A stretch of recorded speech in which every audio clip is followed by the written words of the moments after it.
एक बड़ी पते दी गल करना चाहुंदा वा कि खुदा दियां जिन्नियां भी बरकतां ने ना ते जितनियां भी नेमतां ने ओ मेरे अजीजो उन्हां विचों एक एह वे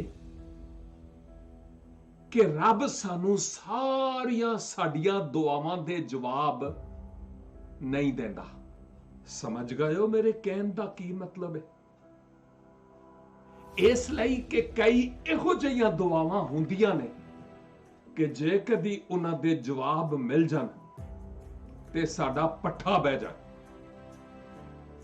सत्यानाश नहीं अठ्यानाश हो जाए।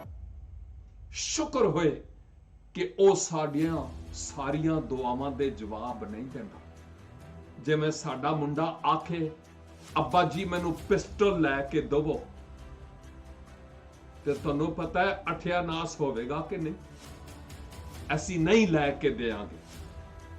इवन खडूना भी पिस्टल दा नहीं लैके देंगे ते ना ही तुसी लैके देना। इस तरह साडा रब रूहानी बाप जानदा है कि साडी किहड़ी जरूरत ओ पूरी करे ते किहड़ी ना करे। आओ हर हाल विच असी ओदे हुजूर शुक्रगुजारी करने वाले होइए। आमीन।